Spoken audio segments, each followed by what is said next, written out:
What happens when a desperate lie binds you to the most dangerous predator in existence? Harper Montgomery only wanted a temporary shield against her ruthless family and a predatory ex. She thought Alistair Croft was just an eccentric, reclusive billionaire willing to play the part of a loving husband. She had no idea he was a centuries-old monarch of the night. By the time she realized her fake marriage was a blood-bound eternity, it was far too late to run. The rain hammered against the antique-stained glass of the Montgomery family estate on Louisburg Square. Inside, the atmosphere was equally suffocating. Harper Montgomery, 26 and fiercely independent, stared at the legal documents scattered across her late father's mahogany desk. "You have 72 hours, Harper," Preston Hastings murmured, his voice a practiced velvet purr that made her skin crawl. Preston, the heir to Hastings Global, adjusted the cuffs of his bespoke Tom Ford suit, looking entirely too comfortable in her childhood home. "Either you marry me and we merge Hastings Global with Montgomery Biologics, as our families always intended, or my board initiates a hostile takeover. Your father's legacy will be dismantled, sold for parts,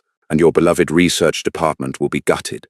Harper's grandmother Beatrice sat by the fireplace sipping Earl Grey tea without a hint of remorse. "Listen to Preston, darling," Beatrice said coldly. "Your father was a brilliant scientist, but a terrible businessman. The company is bleeding capital. A marriage to Preston secures our finances and your future. Don't be foolishly stubborn." Harper clenched her jaw, her nails digging into her palms. They had cornered her. Since her father, Thomas Montgomery, died in a suspicious car accident 6 months ago, Preston and Beatrice had been conspiring to strip Harper of her controlling shares. The only stipulation in her father's will was that Harper would assume full, unchallengeable control of the company and her trust fund upon her marriage, a clause meant to protect her, which Preston was now twisting to trap her. "I'd rather burn the company to the ground than walk down an aisle with you, Preston," Harper said, her voice trembling with suppressed rage. Preston merely smiled, a terrifyingly hollow expression. 72 hours, Harper. Tick-tock. When they finally left, Harper frantically tore through her father's private safe looking for anything: a hidden account, a blackmail file, a loophole. Instead, buried beneath a stack of old patent filings, she found a heavy black envelope sealed with crimson wax. The wax bore an intricate crest, a raven perched upon a fractured crown. Inside was a handwritten letter from her father dated 10 years ago. "If the wolves ever come for you, Harper, seek out Alistair Croft. He owes me a life debt. He is a dangerous man, a relic of a different time, but his word is iron. Present this crest to him, and he will grant you one favor. Ask wisely." Harper knew the name Alistair Croft. Everyone in Boston's elite circles did, though no one actually knew the man. He was a phantom billionaire, the majority shareholder of Croft Industries, a private equity firm that practically owned the city's real estate. He was famously reclusive, never photographed, never seen at galas, operating entirely through high-powered proxies. Rumors claimed he had severe photophobia or a disfiguring scar or intense paranoia. Desperation breeds audacity. Harper didn't need a loan. She needed a husband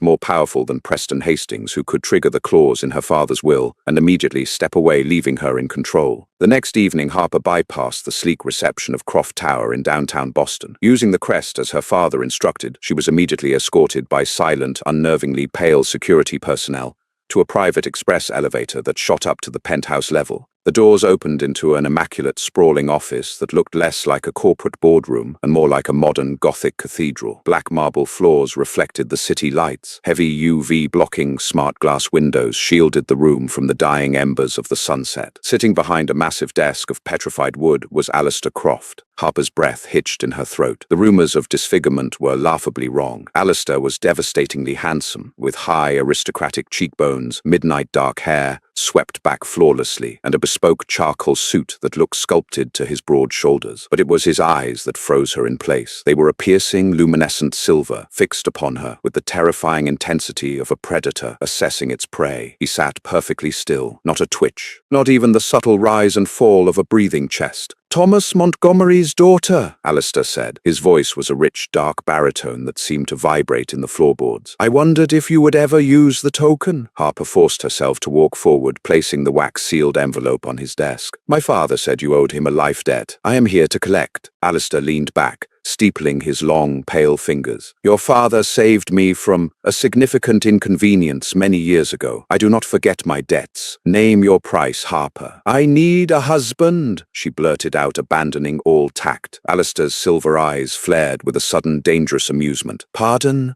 Harper quickly explained the hostile takeover, Preston's threats, and the clause in her father's will. I don't want your money, Mr. Croft. I want your name on a marriage certificate, a strictly business arrangement. We sign the papers, I get control of my company, you get a clean slate on your debt, and in 6 months we file for a quiet annulment. You won't even have to see me. Silence stretched in the cavernous room. Alistair stood up, moving with a fluid, terrifying grace that didn't seem entirely human. He walked around the desk, towering over her. The air around him felt physically cold. You wish to bind yourself to me? Alistair murmured, leaning in close enough that she could smell cedar petrichor and something metallic and sweet. To use my name as a shield against a boy playing corporate games. Yes, Harper said, trying not to shrink back. Will you do it? Alistair stared down at her, a strange possessive shadow crossing his features. I will agree to this marriage, Harper Montgomery, but you must understand one thing about how I conduct my affairs. He reached out his ice-cold thumb, gently tracing the line of her jaw. I do not believe in temporary contracts, and in my jurisdiction there are no annulments. If you take my name, you take it for good.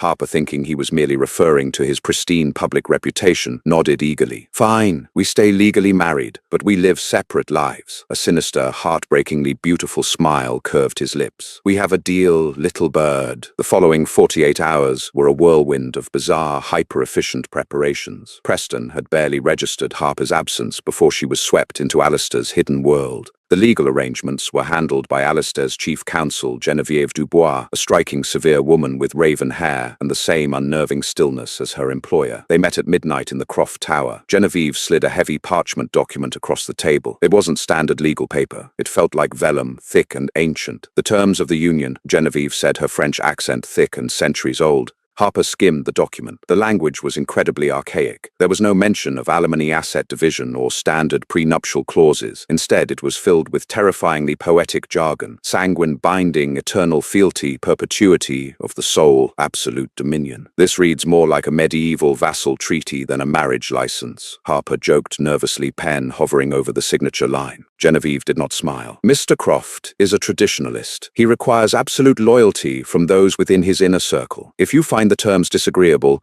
you are free to return to Mr. Hastings. The threat of Preston seizing her father's life work flashed in Harper's mind. She gritted her teeth and signed her name in heavy black ink. When she finished, Geneviève quickly pricked Harper's index finger with a golden needle, pressing a single drop of her blood onto the parchment next to the signature. What was that for? Harper gasped, snatching her hand back. A traditional notary seal in Mr. Croft's culture, Geneviève replied smoothly, folding the document away. The ceremony will be held tomorrow evening at dusk. Do not be late. The wedding took place at an isolated, sprawling estate deep in the woods of Salem, Massachusetts. The property was surrounded by wrought iron gates and ancient weeping willows that seemed to claw at the twilight sky. There were no reporters, no society photographers, and certainly no friends or family. Harper wore a stunning vintage black lace gown, chosen by Alistair's staff. They insisted white was inappropriate for a twilight ceremony. As she walked down the candlelit aisle of the estate's private courtyard, she took in the guests. There were perhaps 50 people in attendance. Every single one of them was breathtakingly gorgeous,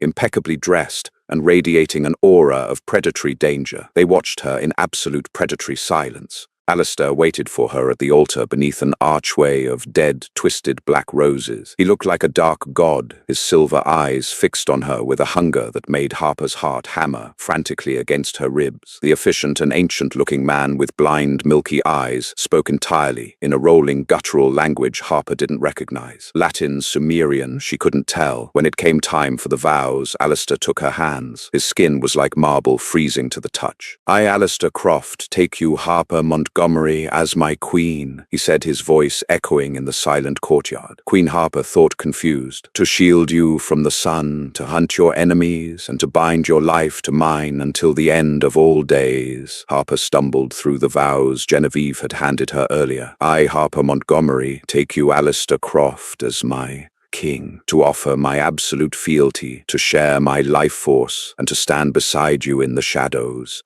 The binding, the blind officiant, rasped in English. Alistair produced a small, ornate silver dagger. Before Harper could react, he sliced the palm of his own hand, then gently but firmly sliced hers. She gasped at the sharp sting, but he interlaced their bleeding hands, pressing their wounds together. The moment their blood mingled, a violent electric shock ripped through Harper's body. She gasped, her knees buckling, but Alistair caught her effortlessly, holding her upright with astonishing, impossible strength. A searing heat flooded her veins, chasing away the autumn chill. Suddenly, the world snapped into hyperfocus. She could hear the rustle of leaves a mile away. She could hear the collective heartbeat of the few human servants in the manor. And most terrifyingly, she could feel Alistair in her mind, a heavy, dark, infinitely powerful presence wrapping around her consciousness like a velvet vice. Alistair raised a crystal goblet filled with dark crimson wine, though the metallic scent hitting Harper's newly awakened senses told her it wasn't wine at all. He drank deeply, his eyes never leaving hers before tipping the goblet to her lips. Hypnotized by the sheer magnetism radiating from him, she drank. The liquid was rich, metallic, and tasted of raw, undeniable power. "It is done," the officiant whispered. The guests bowed, not a polite nod, but a deep, reverent genuflection, pressing their faces toward the grass. "Welcome to the night, my queen," Alistair whispered, his lips grazing her ear. His breath was cold, but the kiss he pressed to her neck burned like a branding iron.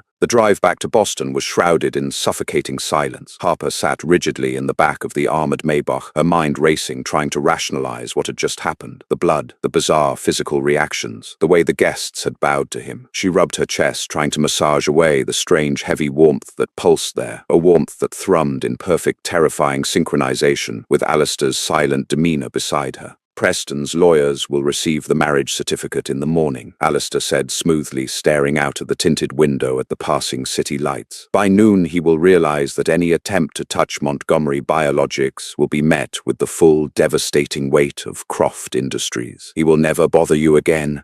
"Thank you." Harper breathed, a wave of genuine relief washing over her. Despite the creepy theatrics, Alistair had kept his word. She was safe from her family. "So about our living arrangements, I assume you have a guest wing in the penthouse where I can stay out of your way." Alistair slowly turned his head. The silver in his eyes caught the streetlights glowing with a predatory luminescence. "A guest wing? Yes, we agreed this was a business arrangement," Harper said, though her voice shook slightly. "I won't intrude on your privacy." The Maybach pulled into the private underground garage of Croft Tower. Alistair didn't answer her. He simply stepped out of the car and offered his hand. Harper ignored it, climbing out on her own, a spark of defiance flaring in her chest. They rode the private elevator up to the penthouse in silence. When the doors parted, Alistair bypassed the sprawling living area and walked straight down a long hallway toward a set of massive ebony double doors. "Your belongings have been unpacked here," Alistair said, pushing the doors open. Harper looked inside. It was the master suite. A massive Gothic canopy bed dominated the room, draped in black velvet. There was only one bed. "No," Harper said firmly, planting her feet. "Alistair, I appreciate the theatrics, I really do. You played the part of the intimidating husband perfectly. But the show is over. I am not sleeping in your bed. I am going to find a guest room, and tomorrow we go our separate ways." A low, vibrating sound emanated from Alistair's chest. It took Harper a second to realize it was a growl, a literal, animalistic growl. In a fraction of a second, so fast that human eyes couldn't track the movement, Alistair was standing inches from her, pinning her against the doorframe. Harper gasped, her heart leaping into her throat. She hadn't even seen him move. It was as if he had simply teleported. "You are fundamentally misunderstanding the nature of our agreement, Harper," Alistair said softly, his tone laced with lethal danger. "Let me go," she shouted, pushing against his chest. It was like pushing against solid granite. He didn't budge an inch. "You came to me," Alistair continued, his face hovering mere inches from hers. "You presented a token of a life debt. You asked for my protection against wolves. Do you really believe human corporate law is enough to repay a debt of blood?" "What are you talking about?" Harper cried out, panic finally breaking through her composed facade. Alistair sighed, stepping back just enough to give her room to breathe, though his intense gaze held her captive. "You think Preston Hastings is a monster because he wanted to steal your company. You think your grandmother is cruel. You live in a small, fragile world, Harper."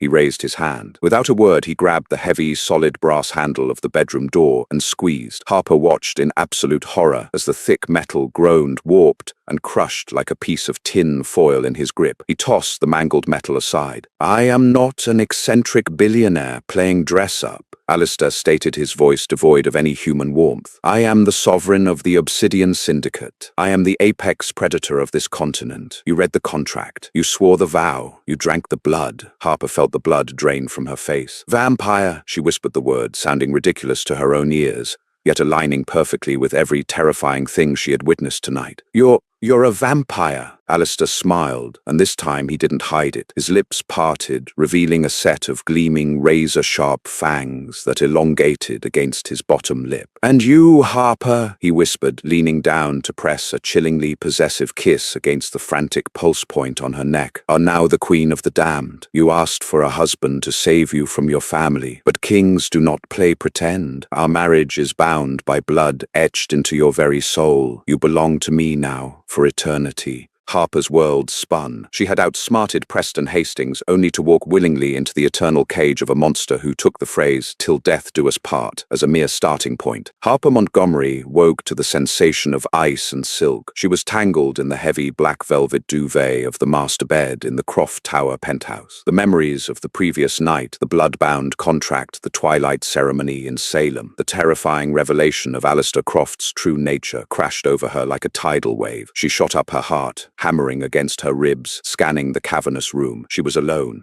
But as she pushed her hair out of her face, she noticed the changes. The world was overwhelmingly loud. She could hear the hum of the city's electrical grid, the distant wail of an ambulance crossing the Longfellow Bridge, and the rhythmic ticking of a Patek Philippe wall clock in the adjoining room. The light filtering through the heavy UV-blocking curtains wasn't just bright, it was razor-sharp, illuminating individual dust motes dancing in the air. "Your heart rate is elevated, Harper," a smooth baritone voice murmured. Harper flinched. Alistair was standing in the shadows near the doorway, dressed in a crisp white Brioni dress shirt and dark trousers. He held a tablet in one hand, completely unbothered, as if he hadn't just shattered her entire perception of reality 12 hours ago. "You're a monster," Harper breathed, pulling the duvet up to her chin. "A literal mythological monster."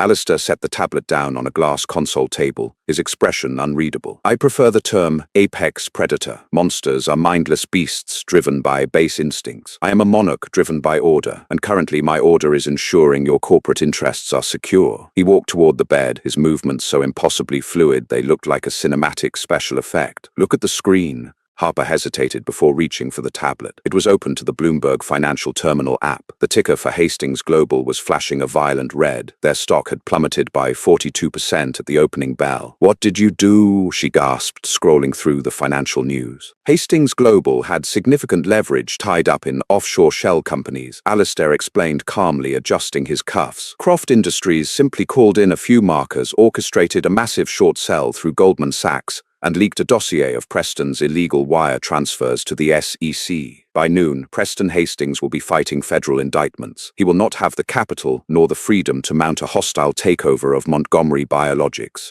Harper stared at the screen, a vicious, shameful spike of satisfaction piercing through her terror. Preston had tried to corner her to steal her father's legacy, and Alistair had utterly dismantled his empire before she even finished her morning coffee. "You did this overnight," she whispered. "I protect what is mine," Alistair replied, the silver in his eyes flashing dangerously. He leaned over the bed, catching her chin between his freezing marble-like fingers. "You asked for a shield, Harper. Now you have a sword. But do not forget the vows you swore. The blood bond goes both ways. You are no longer just a human heiress. The blood of the syndicate flows in your veins now." Harper slapped his hand away, though a jolt of static electricity snapped between their skin, leaving her breathless. "I am going to work, to my company, in Kendall Square, without you." Alistair simply smiled, a predatory curve of his lips. "Of course, but you will not go unguarded." An hour later, Harper strode through the glass and steel lobby of Montgomery Biologics. The atmosphere in the building was electric. Whispers followed her from the reception desk to the elevators. Everyone had seen the news about Hastings Global, and everyone knew Harper had just married the elusive phantom billionaire Alistair Croft. She wasn't alone, though. Flanking her was Sebastian, a towering, fiercely handsome man with golden hair and dead glacial eyes. Sebastian was Alistair's head of security, and as Harper had quickly realized, another vampire. He wore a tailored charcoal suit that barely concealed the lethal tension in his muscles, tracking every human heartbeat in the building. Just as Harper reached the executive elevators, the glass doors of the lobby shattered inward. Preston Hastings stormed through the security barriers. His usually immaculate hair disheveled, his face purple with rage. Two security guards tried to stop him, but he shoved past them. "Harper!" Preston screamed, spit flying from his lips. "You vicious, manipulative bitch!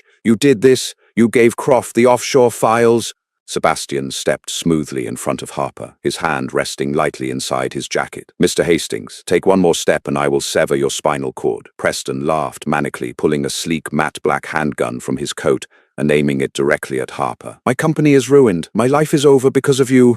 Time seemed to dilate. Harper saw the mechanical hammer of the gun pulling back, but before Sebastian could move something inside, Harper snapped. A dormant, ancient power, Alistair's power, channeled through the blood bond, flared wildly in her chest. She didn't think, she reacted. Harper moved faster than human biology should allow. She crossed the 10 feet of marble flooring in a blur, her hand lashing out. She grabbed the barrel of the gun, her fingers crushing the hardened steel as if it were a soda can. Preston's eyes bulged in pure, unadulterated horror as he stared at the mangled weapon. "You are trespassing in my building, Preston," Harper whispered, her voice layered with an unnatural echoing resonance that made the lobby windows rattle. She shoved him backward with a fraction of her new strength. Preston flew 10 feet through the air, crashing into a marble pillar and crumpling to the floor unconscious. The lobby fell into a deathly, terrified silence. Harper stood frozen, staring at her own trembling hands. She hadn't just borrowed Alistair's name, she had absorbed his terrifying nature. Sebastian stepped up beside her, staring down at Preston's unconscious body with mild approval. "The king will be very pleased, my queen. Your reflexes are quite exceptional." Harper felt violently ill. She wasn't just a wife on paper, she was transforming. The realization of her physical transformation drove Harper into a manic state of focus. If she was bound to Alistair, if his blood was rewriting her DNA, she needed to understand why her father, a brilliant, strictly logical biochemist, had known a centuries-old vampire in the first place. Locking herself inside her father's private sub-level laboratory at Montgomery Biologics, she bypassed the standard servers and accessed his localized air-gapped Cisco mainframe. She used the encryption keys she had found in his old leather journal. For hours, the blue light of the monitors washed over her face as she decrypted file after file. They weren't standard pharmacological patterns. They were biological profiles, cellular regeneration charts, and hematological studies that defied conventional science. Then she found it, Project Hemogenesis. Her father hadn't been researching a cure for leukemia as he had publicly claimed. He had been synthesizing a synthetic blood substitute. The chemical breakdown detailed a liquid that carried oxygen and life force at 10 times the efficiency of human hemoglobin. It was designed to satiate the biological hunger of apex predators without the need for human casualties. He was trying to feed them, Harper whispered to the empty room. He was trying to feed the syndicate. He was trying to prevent a war. A deep voice resonated from the shadows. Harper spun around in her ergonomic chair. Alistair stood by the reinforced steel door. He hadn't triggered the bioscanners. He hadn't made a sound. He simply existed in the space, imposing and magnetically beautiful. "How did you get in here?" Harper demanded, standing up. "There isn't a lock in this city that can keep me from you, Harper," Alistair said softly, walking slowly toward the monitors. He looked at the rotating 3D model of the synthetic blood molecule on the screen. A flicker of profound sorrow crossed his usually stoic features. "Your father Thomas was a visionary. 10 years ago, my syndicate was on the brink of a violent civil war. The younger factions were growing tired of our strict laws regarding discretion and hunting. They wanted to subjugate Boston, to turn it into a slaughterhouse." Alistair stopped inches from her, the familiar scent of cedar and metallic power enveloping her. "I was injured in an ambush by a rival faction known as the Laurent Cartel, a silver nitrate bullet to the chest. I collapsed near Massachusetts General Hospital where your father was working a late shift. He found me. He didn't call the police. As a scientist, he recognized what I was, and he became fascinated. He saved my life hiding me in his private clinic until I healed. That was the life debt." Harper felt tears pricking her eyes. "So he knew monsters were real. He knew that predators needed prey," Alistair corrected gently. "Thomas believed he could synthesize our food source. He spent a decade developing hemogenesis. If successful, it would strip the Laurent Cartel of their primary weapon, the addictive, violent thrill of the hunt. It would force peace upon the immortal world." Harper's mind connected the dots with horrifying clarity. Her father's car accident on the Mass Pike, the brake lines failing, the police ruling it a tragic mishap. "Preston didn't kill my father," Harper realized, her voice dropping to a harsh whisper. "Preston was just an opportunistic vulture. The Laurent Cartel killed him because he was going to ruin their way of life." Alistair's silence was confirmation enough. "And Preston?" she asked, her fists clenching so hard her nails drew blood from her palms. "Why was he so desperate to acquire Montgomery Biologics?"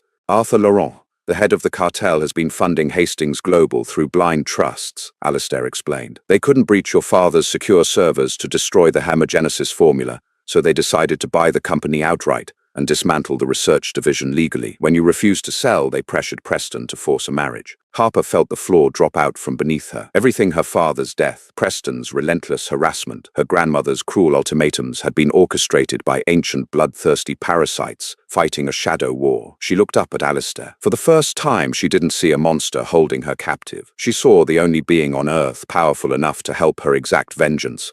The blood bond, Harper said, her voice shaking, but not from fear. When we married, you said you would hunt my enemies. You said it was a promise in perpetuity. I did, Alistair murmured, his silver eyes locking onto hers, reading the dark, vengeful shift in her soul. Arthur Laurent killed my father, Harper stated, her jaw setting into a hard line. The timid, desperate heiress who had begged for a fake marriage was dead. The queen of the syndicate was waking up. I want to destroy him, Alistair. I want to burn his empire to ash. Teach me how to be your queen. Alistair's expression transformed into something terribly beautiful, a mix of profound pride and dark devotion. He cupped her face, his thumb sweeping over her cheekbone. With pleasure, my love.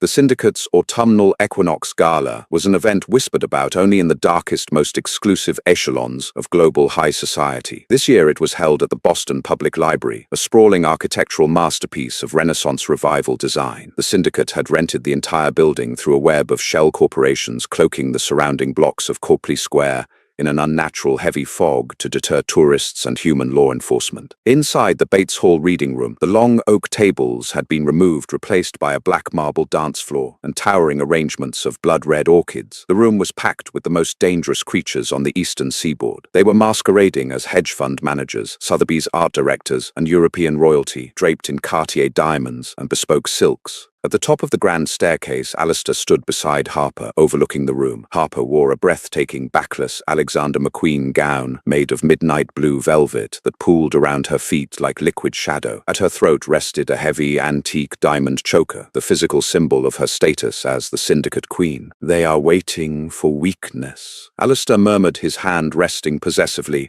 on the small of her back. The physical contact sent a continuous soothing hum of power through her veins. The Laurent cartel has sent emissaries tonight. They will try to provoke you, to prove you are merely a fragile human blood bag I married out of eccentric pity. Let them try, Harper said coolly. As they descended the marble staircase, the room fell into absolute silence. Hundreds of predatory eyes turned toward them. Harper felt the oppressive weight of their stares, but the blood bond flared, feeding her Alistair's absolute confidence. She held her head high, projecting an aura of untouchable authority. The crowd parted like the Red Sea as they made their way to the center of the hall. Almost immediately, a man stepped into their path. He appeared to be in his late 30s, with striking aristocratic features and eyes the color of bruised violets. He wore a velvet tuxedo jacket and a smile that reeked of malice. This was Arthur Laurent. Alistair, Arthur purred, offering a shallow, mocking bow. We were beginning to think the rumors were a fabrication, but here she is, the little Montgomery heiress. Tell me, did you bind her to steal her company? Or simply because you have a fetish for fleeting mortal things? A low, threatening hiss rippled through the loyalist members of the syndicate, but Alistair simply smiled, a terrifying display of absolute control. Tread carefully, Arthur. You are addressing your queen, Arthur chuckled, stepping closer to Harper, trying to intimidate her with his sheer physical presence. A queen. She is a child playing dress-up. She doesn't understand our ways, our hunger, our history. She belongs in a boardroom, playing with test tubes, not ruling the night.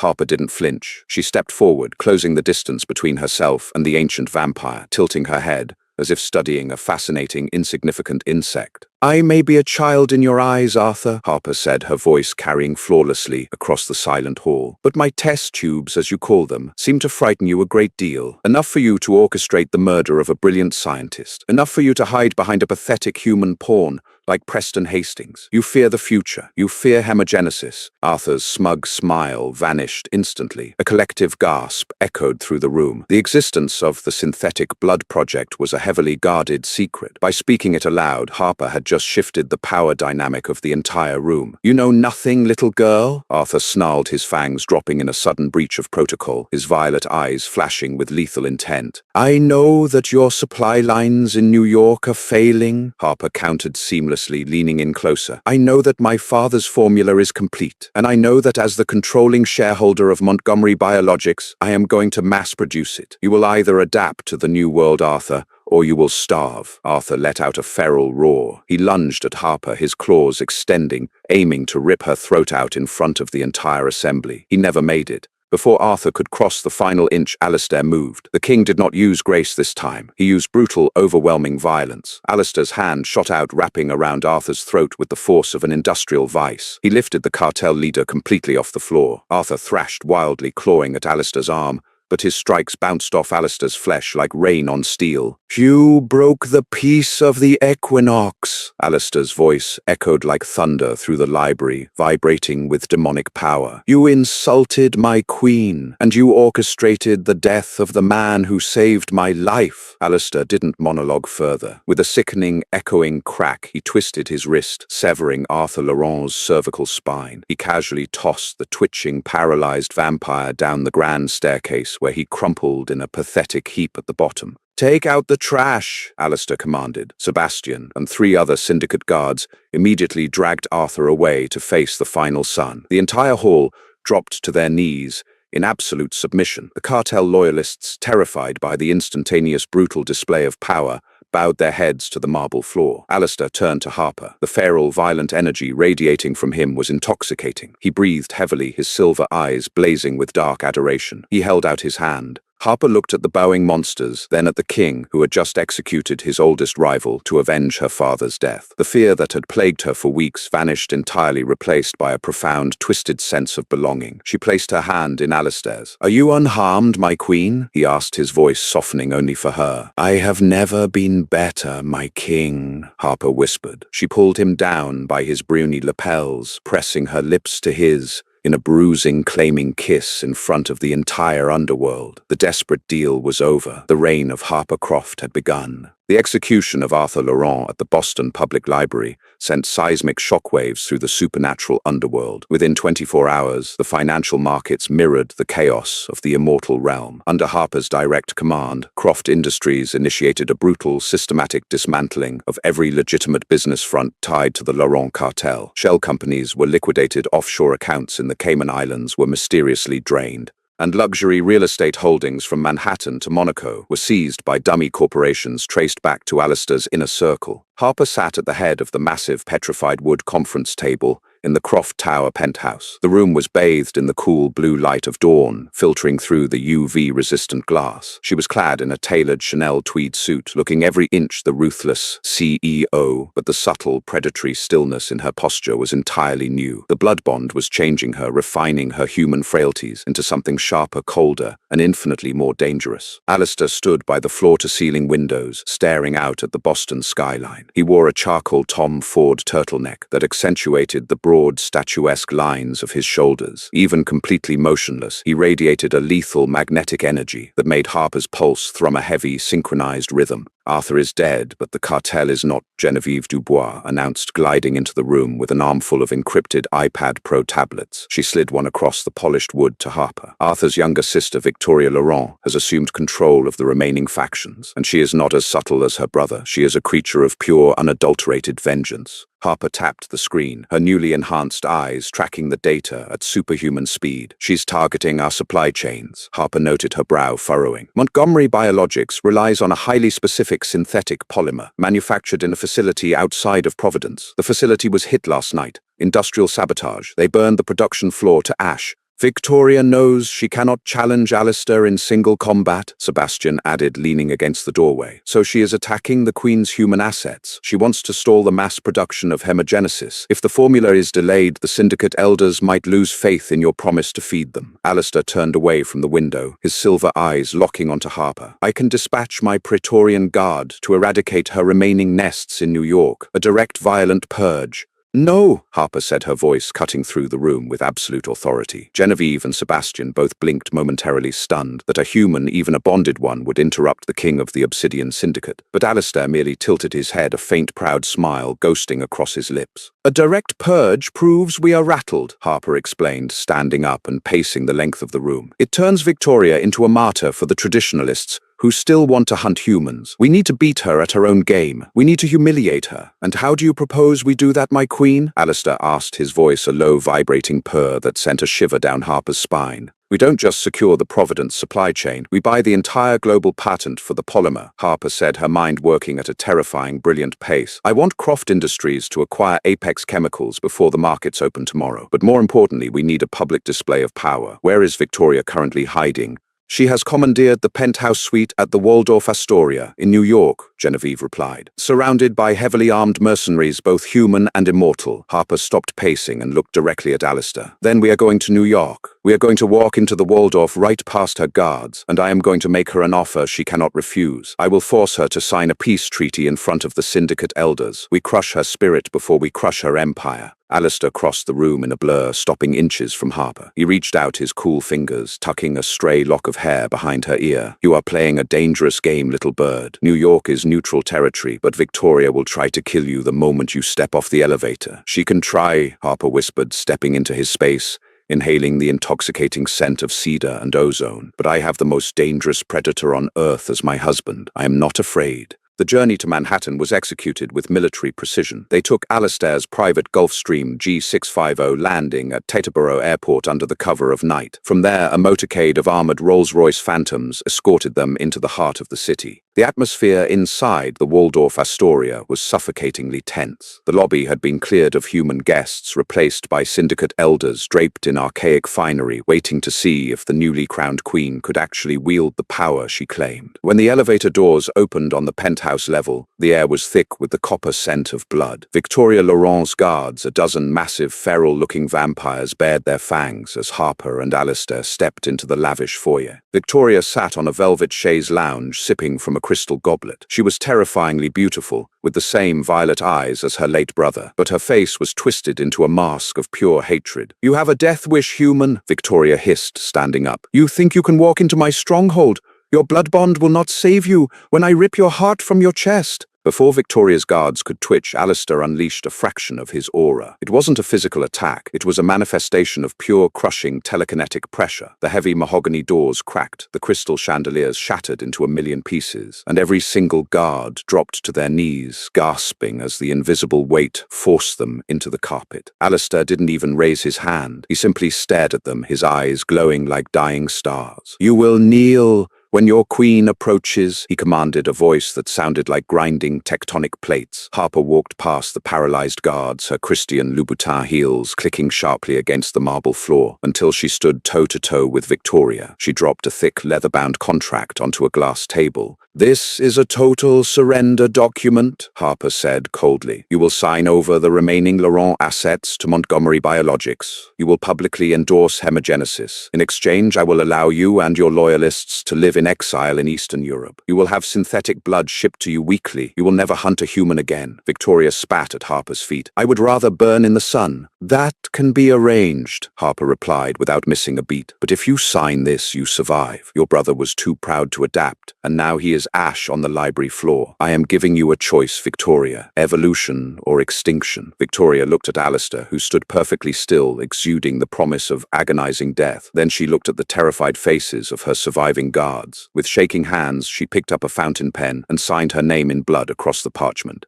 "You have won nothing," Victoria whispered venomously as Harper retrieved the contract. "Your human life is fleeting. The bond is eating away at your mortal shell. You will die before you ever see this empire flourish." Harper smiled, a dark, dangerous expression that mirrored her husband's. "I'll take my chances." The victory in New York was swift, but Victoria's parting words gnawed at Harper's mind. "The bond is eating away at your mortal shell." As the weeks passed and Boston bled into a freezing, bitter December, Harper began to physically deteriorate. The transition was agonizing. Her human body was rejecting the immortal blood flowing through her veins. She couldn't keep standard food down. Her skin grew pale and translucent, and she was plagued by blinding migraines. The only thing that offered her any relief was resting her head against Alistair's chest, absorbing the ambient freezing energy of his immortal life force. Alistair was frantic, though he hid it behind a mask of stoic cruelty to the rest of the world. He summoned the greatest immortal physicians across the globe, locking them in the Montgomery Biologics labs, demanding they stabilize her. It was during one of these grueling medical examinations that Harper discovered the final agonizing piece of the puzzle regarding her father's death. She was resting in her executive suite at the lab, hooked up to an IV of a specialized hemogenesis prototype designed to bridge the gap between human and immortal blood. Genevieve entered the room, her expression grave, carrying a heavily encrypted laptop. "My queen," Genevieve said softly. "In dismantling the Laurent financial records, I found a series of wire transfers dating back 10 years. They were payments made directly to a private Swiss bank account." "Who owns the account?" Harper asked, her voice weak, but her mind still razor-sharp. Genevieve hesitated. "Beatrice Montgomery." Harper's blood ran cold. Her grandmother. "She was being paid by Arthur Laurent," Harper whispered, struggling to sit up. "For what?" "For access." Alistair's voice boomed as he entered the room, his face a terrifying mask of controlled fury. "Beatrice provided the Laurent cartel with the security codes to Thomas's private servers. She sold your father's research. And when Arthur couldn't steal the formula, Beatrice gave him the itinerary of Thomas's movements. She told the cartel exactly which route he would take on the Mass Pike the night his brakes failed." The betrayal hit Harper like a physical blow. Preston Hastings had been a greedy vulture, but her own flesh and blood, the woman who had raised her, who had chastised her for being foolishly stubborn, had orchestrated the murder of her only son for a paycheck. "Bring her to me," Harper demanded, ripping the IV from her arm. The pain in her veins was nothing compared to the rage exploding in her chest. An hour later, Beatrice Montgomery was dragged into the executive suite by Sebastian. The elderly matriarch wore a pristine Hermes scarf and a defiant scowl, but her eyes betrayed true primal terror when she saw Alistair Croft standing in the shadows. "Harper, what is the meaning of this?" Beatrice shrieked, struggling against Sebastian's unbreakable grip. "You send these thugs to my home. Have you lost your mind?" "I found my mind, grandmother," Harper said, standing up despite the dizziness threatening to topple her. She walked over to the desk and spun the laptop around, displaying the Swiss bank records. $10 million. That's what a son's life is worth to you." Beatrice blanched, her mouth opening and closing like a suffocating fish. "You don't understand, Harper. Thomas was obsessed. He was mixed up with monsters. These people, this cartel, they threatened to wipe out our entire family. I had to make a deal to ensure our legacy survived. I sacrificed him to save you, to save Montgomery Biologics." "You sacrificed him because you are a greedy, hollow parasite?" Harper spat, her voice echoing with the unnatural resonance of the blood bond. "You didn't care about me. You tried to force me into a marriage with Preston Hastings just to maintain your grip on the board. And look what you did," Beatrice screamed, her facade crumbling. "You married a demon. You think he loves you. He's using you to mass-produce his food. You're just a vessel, Harper." Before Alistair could step forward to silence the woman, the reinforced glass windows of the executive suite exploded inward. A hail of heavy-caliber gunfire tore through the room. Sebastian threw himself over Beatrice not out of protection, but because his orders were to keep the Queen's prisoners alive. Alistair was instantly in front of Harper, shielding her with his indestructible body, the bullets flattening against his back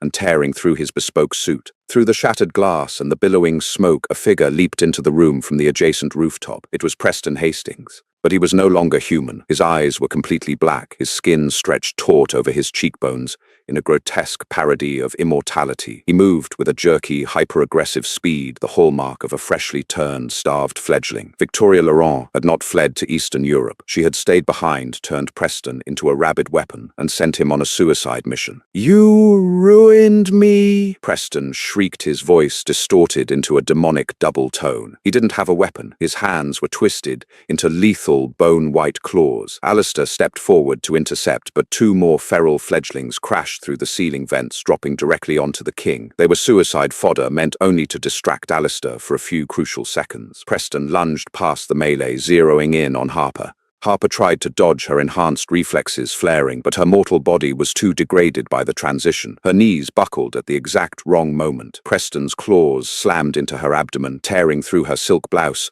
and slicing deep into her flesh. The pain was blinding. Harper gasped, falling backward, clutching her stomach as warm, bright red blood poured through her fingers. The scent of her blood hit the room like a bomb. Preston froze, his black eyes widening in feral hunger, but he never got the chance to strike again. A primal, world-ending roar shook the foundation of the building. Alistair didn't just kill the two fledglings holding him, he obliterated them. He tore their heads from their shoulders in a spray of ash and gore, moving faster than the speed of sound. He materialized behind Preston, burying his arms straight through the monster's chest, ripping out Preston's black, corrupted heart and crushing it in his fist. Preston crumbled to dust before he even hit the floor. "Harper!" Alistair dropped to his knees, catching her, as she collapsed. His normally stoic, terrifying face was completely undone by panic. He pressed his hands over her wound, his silver eyes wide with terror. "Alistair," Harper coughed, a thin trail of blood spilling over her lips. The world was going grey. The edges of her vision were fading into a suffocating, icy blackness. "No, no, no!" Alistair chanted, his voice breaking. He bit his own wrist, tearing his flesh open,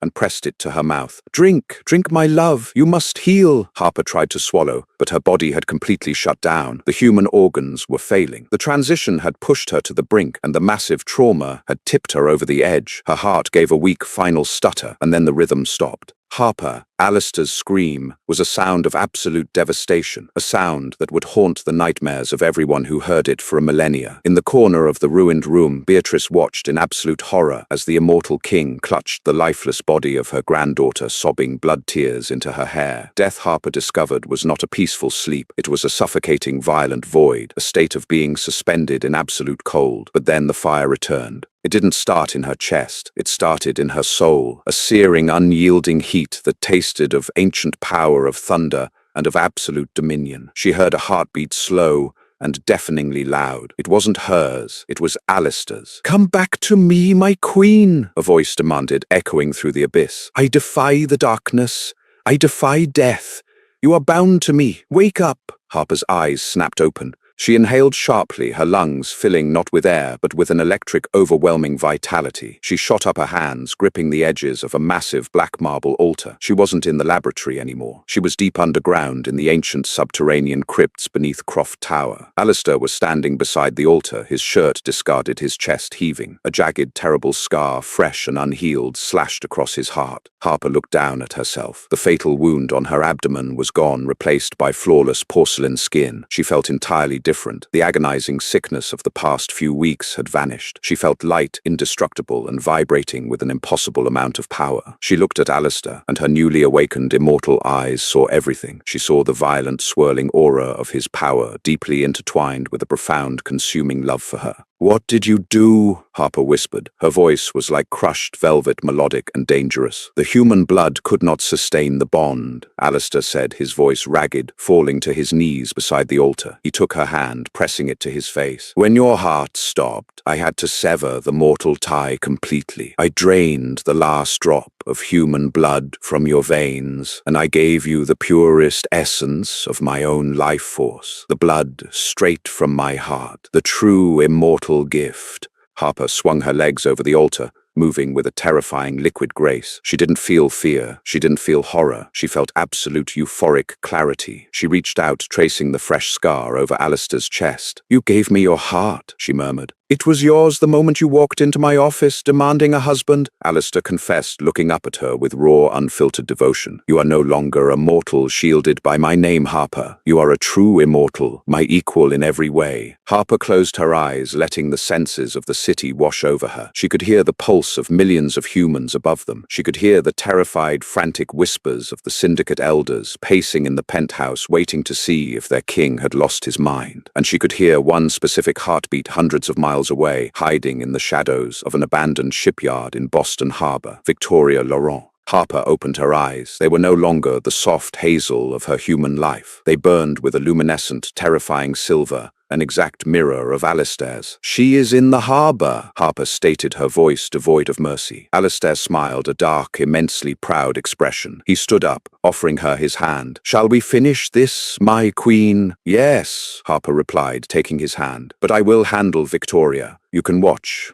The assault on the Boston Harbor shipyard was not a battle. It was an execution. Harper and Alistair bypassed the need for an army. They arrived in the dead of night, the freezing harbor wind whipping Harper's silk dress around her. Victoria had surrounded herself with 50 heavily armed mercenaries, hiding inside a rusted cargo warehouse. They thought they were prepared for an immortal siege. They were not prepared for a fully transitioned queen running on the ancient, undiluted blood of the syndicate's sovereign. Harper kicked the heavy steel doors of the warehouse off their hinges with a single effortless strike. The metal crumpled and flew across the room, crushing a dozen mercenaries instantly. Victoria screamed an order to fire, but Harper was already moving. She was a blur of midnight blue and silver light. She didn't use weapons. She moved through the gunfire like a phantom, severing the heads of the remaining vampires with her bare hands, her new strength rendering bone and steel into tissue paper. Alistair stood at the entrance, his arms crossed over his chest, watching his wife dismantle an entire faction in under 3 minutes with a look of pure, unadulterated adoration. Finally, only Victoria remained cowering behind a stack of shipping crates. Harper walked slowly toward her, her high heels clicking rhythmically against the concrete floor. She wasn't even out of breath. There wasn't a single drop of blood on her dress. "Please," Victoria begged, dropping to her knees, her arrogance completely shattered. "Please, I yield to the Queen."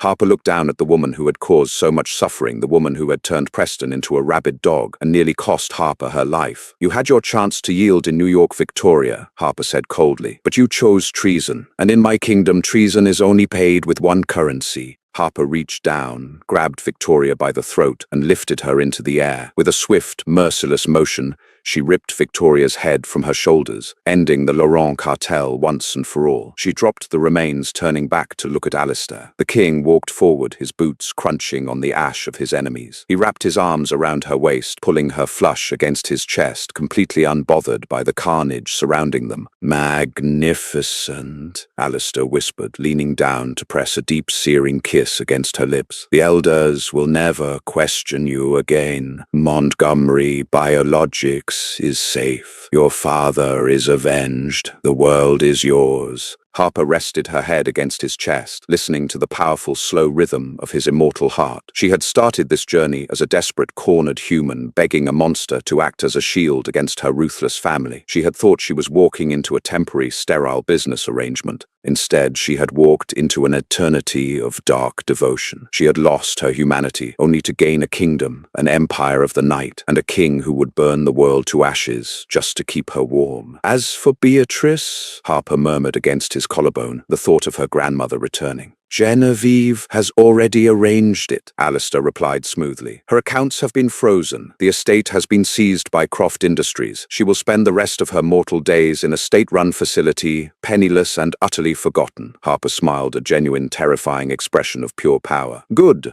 She turned her gaze toward the city lights shimmering across the black waters of the harbor. The wolves had come for her just as her father had warned, but they had made one fatal miscalculation. They hadn't realized that the desperate heiress they were hunting was destined to become the most dangerous predator of them all. Did the stunning conclusion to Harper and Alistair's dark romance leave you utterly breathless, from a desperate business contract to a blood-soaked coronation? This eternal love story proves that sometimes the only way to beat the monsters is to become their queen.